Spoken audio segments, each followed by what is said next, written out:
ನೆನಪಿರೋ ಹಾಗೆ ನಾನು ರಾಯಲ್ ಮಠ ದೇವಸ್ಥಾನಕ್ಕೆ ಹೋಗಿದ್ದು. ಅಲ್ಲಿದ್ದಾಗ ನನಗೆ ಕಾಲ್ ಬಂತು, ನಿಮ್ದು ಫೈನಲ್ ಆಗಿ ನಿಮ್ದು ಅಗ್ನಿ ಪರೀಕ್ಷೆ ಸೆಲೆಕ್ಟ್ ಆಗಿದೆ. ನಾನು 6 ಗಂಟೆಗೆ ಗೌನ್ ಹಾಕೊಂಡು ಮೇಕಪ್ ಹೇರ್ ಎಲ್ಲ ರೆಡಿ ಆಗಿ ಹೋಗಿದ್ದು. ನನ್ನ ಶೂಟ್ ಆಗಿದ್ದು ಮಧ್ಯರಾತ್ರಿ 1 ಗಂಟೆ.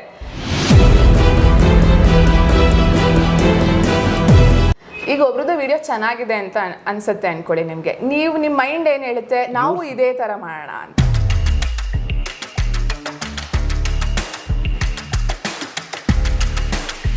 ಮೇಡಮ್ ನಮಸ್ತೆ. ನಮಸ್ತೆ ಸರ್. ಸೊ ಸಂಧ್ಯಾ ಗೌಡ ಅಂತ ಹೆಸರು ಇಟ್ಕೊಂಡು ಹಾಸನವರು ಸ್ವಲ್ಪ ಆಲ್ಮೋಸ್ಟ್ ಸಾಫ್ಟ್ ಇರ್ತಾರೆ ಅಂತ ಗೊತ್ತು, ಯಾಕಂದ್ರೆ ಮಂಡ್ಯದವರು ಅಂದ್ರೆ ಫೈರ್ ಅಂತ ಗೊತ್ತು. ಬಟ್ ನೀವು ಸ್ವಲ್ಪ ಫೈರ್ನ ಹಾಕ್ಬಿಟ್ಟು ಬಂದಿದ್ದೀರಾ? ಇಲ್ಲ ಸರ್, ನಮ್ಮ ಕಡೆಯವರು ಸಾಫ್ಟ್ ಅಂದ್ರೆ ನೀವು ನಮ್ಮ ಜೊತೆ ಚೆನ್ನಾಗಿದ್ರೆ ನಾವು ನಿಮಗೆ ಸಾಫ್ಟ್, ಚೆನ್ನಾಗಿಲ್ಲ ಅಂದ್ರೆ ಇಲ್ಲಾಂದ್ರೆ ಫೈರ್. ಓಕೆ, ಈಗ ನಿಮ್ಮ ಮೊದಲನೇ ಕ್ವಶನ್ನೇ ಅದು, ಯಾಕಂದ್ರೆ ನೀವು ಲಾಸ್ಟಿಗೆ ಬರುವಾಗ ಒಂದಿಷ್ಟು ಫೈರ್ನೇ ಮಾಡಿ ಬಂದ್ರಿ, ಅಂದ್ರೆ ನಿಮ್ಗೆ ಫೈರ್ ಇಲ್ಲ ಅಂತ ಹೇಳಿದ್ರು, ಫೈರ್ ಮಾಡಿ ಬಂದ್ರಿ. ಏನಿಗೆ ಅನಿಸ್ತು ನೀವು ಅಗ್ನಿ ಪರೀಕ್ಷೆ? ಅಗ್ನಿ ಪರೀಕ್ಷೆ ಆಸ್ ಅ ಹೋಲ್ ನನಗೆ ಎಕ್ಸ್ಪೀರಿಯನ್ಸ್ ನಂಗೆ ತುಂಬ ಇಷ್ಟ ಆಯಿತು. ಆ ಥರ ಒಂದು ಯೂನಿಕ್ ಎಕ್ಸ್ಪೀರಿಯನ್ಸ್ ನಿಮಗೆ ಮತ್ತೆ ಸಿಗಲ್ಲ. So as experience it was good. But basic ಆಗಿ ಬ್ರೀಫ್ ಆಗಿ ಒಂದು, ನೀವು ಅಗ್ನಿ ಪರೀಕ್ಷೆಗೆ ಹೋಗೋದಕ್ಕಿಂತ ಮುಂಚೆ ಏನೆಲ್ಲ ಪರೀಕ್ಷೆಗಳನ್ನ ಎದುರಿಸಿದ್ರಿ? ಸೊ ಎಸ್ಪೆಷಲಿ ಬಿಗ್ ಬಾಸ್ಗೆ ಯಾವ ತರ ಅಪ್ರೋಚ್ ಆದ್ರಿ? ಫಸ್ಟ್ ಏನ್, ಈಗ ಎಲ್ರಿಗೂ ಬಿಗ್ ಬಾಸ್ ಅಲ್ಲಿ ಏನೋ ಕಾಮನ್ ಮ್ಯಾನ್ ತಗೋತಾರಂತೆ, ಹೆಂಗ್ ತಗೋತಾರೆ ಅಂತ ಗೊತ್ತಿಲ್ಲ, ಬಟ್ ಎಲ್ಲರೂ ವಿಡಿಯೋ ಮಾಡಿ ಬಿಟ್ಬಿಟ್ರು, ನನ್ನ ತಗೊಳ್ಳಿ ಅಂತ ಸೆಲ್ಫಿ ವಿಡಿಯೋ ಮಾಡಿ. ಬಟ್ ನಿಮ್ ಪ್ರೋಸೆಸ್ ಯಾವ ತರ ಇತ್ತು? ಸೇಮ್, ನಮಗೆ ಒಂದ್ಸರಿ ಬಿಗ್ ಬಾಸ್ ಅಲ್ಲಿ ಆಡಿಷನ್ ಕೊಡಿ ಅಂತ ಹೇಳಿದಾಗ you make a video. So ಆ ವಿಡಿಯೋದಲ್ಲಿ ನೀವು ಏನು ರೆಗ್ಯುಲರ್ ಆಗಿ ನನ್ನಲ್ಲಿ ಬಂದು ಟ್ಯಾಲೆಂಟ್ ತೋರಿಸ್ತೀನಿ ಅಂತ ಒಂದು ಕಾಮನ್ ಲೈನ್ ಹೇಳೋ ಬದಲು, ನೀವು ಯಾರು, ನೀವು ಏನು ಮಾಡ್ತೀರಾ, ನಿಮ್ಮ ಯುನೀಕ್ನೆಸ್ ಏನು ಅಂತ ವಿಡಿಯೋದಲ್ಲಿ ಹಾಕಿ ನಾನು ಸಬ್ಮಿಟ್ ಮಾಡಿದ್ದು. ಸೊ ಆ ವಿಡಿಯೋ ನೋಡಿ ನನಗೆ, ನಾನು ಕೊನೆಯ ದಿನ ಆ್ಯಕ್ಚುಲಿ ನಾನು ಸಬ್ಮಿಟ್ ಮಾಡಿದ್ದು, ಐ ಥಿಂಕ್ June 21 ಅನ್ಸುತ್ತೆ ಲಾಸ್ಟ್ ಡೇಟ್ ಇದ್ದು, ನಾನು ಅವತ್ತು ಸಬ್ಮಿಟ್ ಮಾಡಿದ್ದು. ಅದು ಹಾಗೆ 1-2 ವಾರ ಆದಮೇಲೆ ನನಗೆ ಕಾಲ್ ಬಂತು, ನಿಮ್ಮ ವಿಡಿಯೋ ನಮಗೆ ಇಷ್ಟ ಆಗಿದೆ, ನಿಮ್ಮ ಬಗ್ಗೆ ನಾವು ಇನ್ನೂ ತಿಳ್ಕೊಳಕ್ಕೆ ನಮಗೆ ಇಷ್ಟ ಇದೆ, so one more interview. So ಆ ಇಂಟರ್ವ್ಯೂ ಅವರು ಮಾಸ್ಕ್ ಹಾಕೊಂಡು ಬರ್ತಾರೆ, ಅವ್ರು ಯಾರು ಅಂತ ನಮಗೆ ಗೊತ್ತಿರಲ್ಲ, ಅವ್ರ ಐಡೆಂಟಿಟಿನೂ ಹೇಳ್ಕೊಳ್ಳಲ್ಲ, ಗೊತ್ತಾಗಲ್ಲ. ಇಲ್ಲ, ನನಗೆ ಈಗಲೂ ಗೊತ್ತಿಲ್ಲ. ಸೊ ಅವ್ರ ವಿಡಿಯೋ ಕಾಲಲ್ಲಿ ಫಸ್ಟ್ 2 seconds ಬಂದು, ನಾವು ಕಲರ್ಸ್ ಟೀಮ್ ಎಂಡಮಾಲ್ ಟೀಮ್ ಅವರು, ಸೊ ನಾವಿದು ಕ್ವೆಶನ್ಸ್ ಕೇಳ್ತೀವಿ, ನಾವು ವಿಡಿಯೋ ಟರ್ನ್ ಆಫ್ ಮಾಡ್ಕೋತೀವಿ, ಬಟ್ ಇದನ್ನ ವಿಡಿಯೋ ರೆಕಾರ್ಡ್ ಮಾಡ್ಕೋತೀವಿ ಅಂತ ಹೇಳಿ, ಅದು ನಮ್ಮ ಹತ್ರ ಕನ್ಸೆಂಟ್ ತೊಗೊಂಡು ಇಲ್ಲೆಲ್ಲೂ ಶೇರ್ ಮಾಡೋ ಹೋಗಿಲ್ಲ, ಅದೆಲ್ಲ ಏನು ರೆಗ್ಯುಲರ್ ಪ್ರೋಟೋಕಾಲ್ಸ್ ಇರುತ್ತೆ ಅದೆಲ್ಲ ಹೇಳಿ ಅವ್ರು ವಿಡಿಯೋ ಶಟ್ ಮಾಡ್ತಾರೆ, ನಾವು ವಿಡಿಯೋ ಲೈವಲ್ಲಿ ಇರ್ತೀವಿ, ಅವರು ಕ್ವೆಶನ್ಸ್ ಕೇಳ್ತಾ ಹೋಗ್ತಾರೆ, ನಾವು ಆನ್ಸರ್ ಮಾಡ್ತಾ ಹೋಗೋದು. ನನಗೆ ಆಲ್ಮೋಸ್ಟ್ 1.5 ಗಂಟೆ, ಆಲ್ಮೋಸ್ಟ್ 2 hours ನಮ್ದು ಇಂಟರ್ವ್ಯೂ ಆಗಿರೋದು.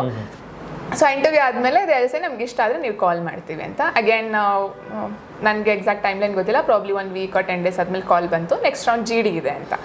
ಸೊ ಅದರಲ್ಲಿ ಗ್ರೂಪ್ ಡಿಸ್ಕಷನ್.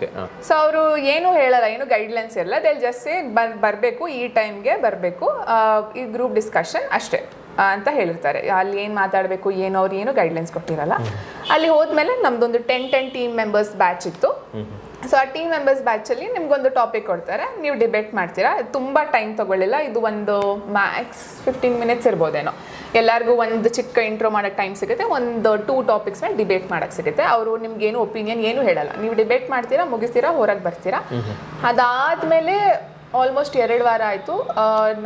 ನನಗೆ ನೆನಪಿರೋ ಹಾಗೆ ನಾನು ರಾಯಲ್ ಮಠ ದೇವಸ್ಥಾನಕ್ಕೆ ಹೋಗಿದ್ದು. ಅಲ್ಲಿದ್ದಾಗ ನನಗೆ ಕಾಲ್ ಬಂತು, ನಿಮ್ಮದು ಫೈನಲ್ ಆಗಿ ನಿಮ್ದು ಅಗ್ನಿ ಪರೀಕ್ಷೆ ಸೆಲೆಕ್ಟ್ ಆಗಿದೆ, ಇವತ್ತು August 3rd ಶೂಟಿಂಗ್ ಇದೆ, ನೀವು ರೆಡಿಯಾಗಿ ಬರಬೇಕು ಅಂತ. I said okay. ಅದಾದಮೇಲೆ ಅವರು ಏನು ಕಾನ್ಸೆಪ್ಟಲ್ಲಿ ಬರ್ತಿದ್ದೀರಾ, ಏನು ಔಟ್ಫಿಟ್ ಹಾಕ್ತಿದ್ದೀರಾ, ಯಾವ ಥರ ಮಾತಾಡ್ತಿದ್ದೀರಾ, ಅದು ಒಂದು ಬ್ರೀಫ್ ಕೇಳ್ತಾರೆ. ಆಮೇಲೆ ನಾನು ಹೀಗೆ ಔಟ್ಫಿಟ್ ಹಾಕ್ತಿದ್ದೀನಿ ಅಂತ ಎಲ್ಲ ಹೇಳಿದ್ದು.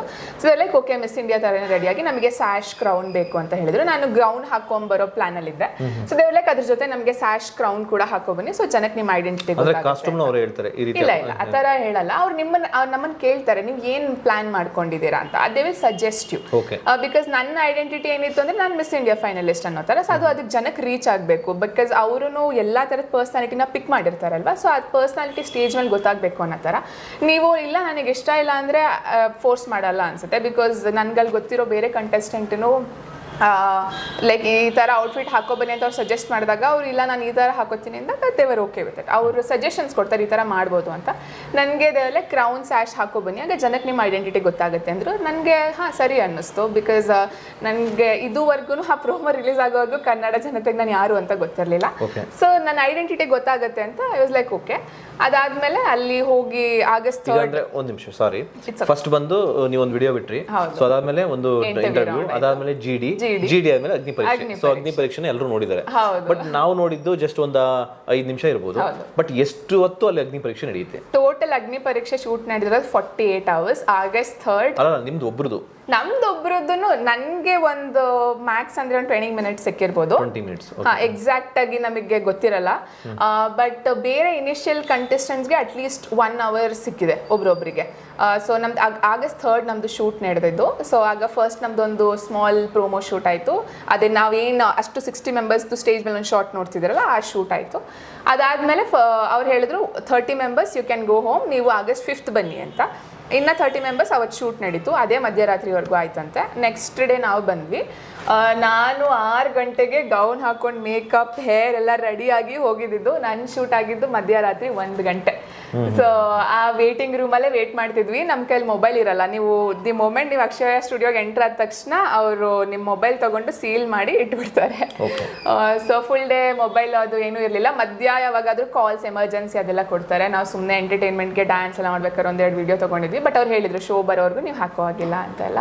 ಸೊ ಅದೇ ಆ ಫುಲ್ ಡೇ ವೇಟಿಂಗ್ ರೂಮಲ್ಲಿ ಕೂತು ವೇಟ್ ಮಾಡಿ ನಾನು ಅವತ್ತು 4 ಸರಿ ಮಲಗಿದ್ದೀನಿ. ನನ್ನ ಶೂಟ್ ಇದ್ದಾಗಲೂ ನಾನು ಮಲಗಿದ್ದೆ. ಅವ್ರು ಬಂದ್ಬಿಟ್ಟು ಸಂಧ್ಯಾ ಗೌಡ ಅವರೇ ನಿಮ್ಮ ಟರ್ನ್ ಬಂತು ಅಂದಾಗ ಎದ್ದುಬಿಟ್ಟು ನಾನು ಸ್ಟೇಜ್ ಮೇಲೆ ಹೋಗಿದ್ದು. ಓಕೆ, ಈಗ ಒಂದು ವೇಳೆ ನೀವು 6 ಗಂಟೆಗೆ ಹೋಗಿ 1 ಗಂಟೆಗೆ ಶೂಟ್ ಆಯ್ತು ಅಂತಂದ್ರೆ 1 ಗಂಟೆಗೆ ಶೂಟ್ ಆಗೋ ಬದಲು ಏನಾದರೂ ಇಮಿಡಿಯೇಟ್ ಒಂದು ಮಧ್ಯಾಹ್ನದಾಗ ಶೂಟ್ ಆಗಿದ್ರೆ ನೀವು ಸೆಲೆಕ್ಟ್ ಆಗ್ತಾ ಇದ್ರೆ, ಅಥವಾ ಏನಾದರೂ ಆ ಗ್ಯಾಪಲ್ಲಿ ಏನಾದರೂ ನಿಮ್ಮ ಫೈರ್ ಕಡಿಮೆ ಆಯ್ತಾ? ಇಲ್ಲ, ಚಾನ್ಸೇ ಇಲ್ಲ. ಬೆಳಗ್ಗೆ ಫೈರ್ ಜಾಸ್ತಿ ಇರುತ್ತೆ, ನೈಟ್ ಇರಲ್ಲ, ಆ ಥರ ಏನೂ ಇಲ್ಲ. ಕಾದು ಅದಿರುತ್ತೆ, ಪೇಷನ್ಸ್ ಇರುತ್ತೆ. ನಾವು ಜೀವನ ಪೂರ್ತಿ ಈ ತರ ಒಂದು ಚಾನ್ಸಿಗೆ ವೇಟ್ ಮಾಡಿರ್ತೀವಿ. ಒಂದ್ ದಿನ ವೇಟ್ ಮಾಡೋಕ್ಕಾಗಲ್ವಾ? ಅದು ಟಯರ್ಡ್ನೆಸ್ ಇರುತ್ತೆ. ನಾವು ಒಂದು 3-4 ಸರಿ ಎದ್ದು ನೀವು ಸ್ಟೇಜ್ ಮೇಲೆ ನನ್ನ ಲೈಕ್ ಸ್ವಲ್ಪ ಪಫಿನೆಸ್ ಇದೆ ಫೇಸಲ್ಲಿ, ಬಿಕಾಸ್ ನಾನು ಮಲಗಿದ್ದೆ. ಸೊ ಅದೆಲ್ಲ ಸ್ಮಾಲ್ ಫ್ಯಾಕ್ಟರ್ಸ್ ಇರುತ್ತೆ. ಬಟ್ ಅದು ಮ್ಯಾಟ್ರ್ ಆಗಲ್ಲ, because Bigg Boss is a reality show. ನಿಮ್ಮ ರಿಯಲ್ ಪರ್ಸ್ನಾಲಿಟಿ ಏನೋ ತೋರಿಸ್ಬೇಕು. ಅದು ನೀವು ಮಲಗಿದಾಗ ಎಬ್ರಿಸ್ಕೊಂಡು ಕರ್ಕೊಂಡೋದು ಅದೇ ಪರ್ಸ್ನಾಲಿಟಿ ಇರುತ್ತೆ, ನೀವು ಅರ್ಲಿ ಮಾರ್ನಿಂಗ್ ಹೋದು ಅದೇ ಪರ್ಸ್ನಾಲಿಟಿ ಇರುತ್ತೆ. ಅಂದ್ರೆ ನಿಮ್ಮ ಎನರ್ಜಿ ಸೇಮ್ ಇರುತ್ತೆ. ನಿಮ್ಗೆ ಎಷ್ಟು ಟಯರ್ಡ್ ಆದ್ರೂ ಪರವಾಗಿಲ್ಲ, energy up and down little bit ಆಗ್ಬೋದು. ಬಟ್ ನಾನು ಮಾರ್ನಿಂಗ್ ಹೋಗಿದ್ರೆ ನಾನು ಸೆಲೆಕ್ಟ್ ಆಗ್ಬಿಡ್ತಿದ್ದೆ. ನನ್ಗೆ ಅನ್ಫೇರ್ ಆಯ್ತು. ಐ ಡೋಂಟ್ ಥಿಂಕ್ ಆ ತರ ಏನಿಲ್ಲ. ನಾನು ಮಾರ್ನಿಂಗ್ ಹೋಗಿದ್ರು ನನ್ಗೆ ಕಾಯಿಸಿದ್ ನಿಮಗೆ ಡ್ರಾಬ್ಯಾಕ್ ಆಗಿಲ್ಲ? ಇಲ್ಲ, ನನಗಾಗಿಲ್ಲ. ಬೇರೆ ಕಂಟೆಸ್ಟೆಂಟ್ಸ್ಗೆ ನನಗೆ ಗೊತ್ತಿಲ್ಲ. ಬಟ್ ನನಗೆ ಆ ಥರ ವೀಕ್ ಮೆಂಟಾಲಿಟಿ ಇಲ್ಲ. ನಾವು ಮಿಸ್ ಇಂಡಿಯಾ ಮಾಡಬೇಕಾದ್ರೆ ನಮ್ಮ ಮಿಸ್ ಇಂಡಿಯಾ ಇಂಟರ್ವ್ಯೂ ಏನು ನಡೆಯುತ್ತೆ, ಐ ರಿಮೆಂಬರ್ ನಾನು ಮಾರ್ನಿಂಗ್ ಹೋದಾಗ ನೈಟ್ವರೆಗೂ ನಾನು ಟರ್ನ್ ವೇಟ್ ಮಾಡಿದ್ದೀನಿ. ನಾವು ಶೋಗೆ ರೆಡಿ ಆಗಬೇಕಾದ್ರೆ ನಾವು ಅರ್ಲಿ ಮಾರ್ನಿಂಗ್ ಶೋ ಆದರೆ ನಾವು ನೈಟ್ವರೆಗೂ ನಾವು ಮಿಡ್ ನೈಟ್ ಎಷ್ಟೊಂದು ಸರಿ 4 AM 5 AM ಆದರೂ ಶೂಟ್ ನಡೀತಾನೆ ಇರುತ್ತೆ. ಸೊ ಆ್ಯಸ್ ಅ ಆರ್ಟಿಸ್ಟ್ ನಾವೊಂದು ಅಚೀವ್ ಮಾಡಬೇಕು ಲೈಫಲ್ಲಿ ಅಂದಾಗ, ಅಯ್ಯೋ ನಾನು ನೈಟ್ ಆಯಿತು, ಮಾರ್ನಿಂಗ್ ಆಯಿತು, ಬೆಳಗ್ಗೆ ಆಯಿತು ಅಂತೆಲ್ಲ ಹೇಳೋಕ್ಕಾಗಲ್ಲ. ಅದು ಅಷ್ಟು ನಿಮ್ಗೆ ಡೆಡಿಕೇಶನ್ ಇರಬೇಕು. ಸೊ ಅದರಿಂದ ನನಗೇನು ಪ್ರಾಬ್ಲಮ್ ಆಗಿದೆ. ಸೊ ನೀವು ಫಸ್ಟ್ ಒಂದು ವಿಡಿಯೋ ಬಿಟ್ರಲ್ಲ, ಸೊ ಆ ವಿಡಿಯೋನ ವೀಕ್ಷಕರು ನೋಡ್ಬೋದಾ? ಅಂದ್ರೆ ಯಾಕಂದ್ರೆ ನೀವು ಸೆಲೆಕ್ಟ್ ಆಗಿರಲ್ಲ, ನೀವು ಹೆಂಗ್ ಮಾಡಿದ್ರಿ, ಹೆಂಗ್ ಸೆಲೆಕ್ಟ್ ಆದ್ರಿ ಅಂತ ಗೊತ್ತಾಗುತ್ತೆ. So I can share the guidelines ಯಾವ ಥರ ಮಾಡಬೇಕು ಅಂತ. ಈಗ ನಮ್ಮದು ವಿಡಿಯೋ ಅವ್ರು ಯಾಕೆ ಇನ್ಸ್ಟಾಗ್ರಾಮಿಗೆ ಹಾಕ್ಸಿಲ್ಲ ಅಂದರೆ, ನನಗೆ ಅನ್ಸೋ ಪ್ರಕಾರ ಈಗ ಒಬ್ರದ್ದು ವಿಡಿಯೋ ಚೆನ್ನಾಗಿದೆ ಅಂತ ಅನ್ಸುತ್ತೆ ಅನ್ಕೊಳ್ಳಿ ನಿಮ್ಗೆ, ನೀವು ನಿಮ್ಮ ಮೈಂಡ್ ಏನ್ ಹೇಳುತ್ತೆ, ನಾವು ಇದೇ ತರ ಮಾಡೋಣ ಅಂತ. ಅಲ್ಲ, ಈಗ ಆಲ್ರೆಡಿ ಆಗೋಯ್ತಲ್ಲ, ಪ್ರೋಸೆಸ್ ತೋರಿಸಬಹುದಾ ಅಂತ. ಆಡಿಷನ್ ವಿಡಿಯೋ ಯೋಚನೆ ಮಾಡೋಣ, ನೋಡೋಣ. ಅವ್ರೇನಾದ್ರು ಕೊಟ್ಟರೆ ನಾನು ಪ್ಲೇ ಮಾಡ್ತೀನಿ ಇಂಟ್ರೋ ಟೈಮಲ್ಲಿ. ಓಕೆ, ಅದು ಆಡಿಷನ್ ಆಯಿತು, ಸೆಲೆಕ್ಟ್ ಆದರೆ ಗ್ರೂಪ್ ಡಿಸ್ಕಷನ್ ಆಯಿತು, ಅಗ್ನಿ ಪರೀಕ್ಷೆಗೆ ಹೋದ್ರಿ.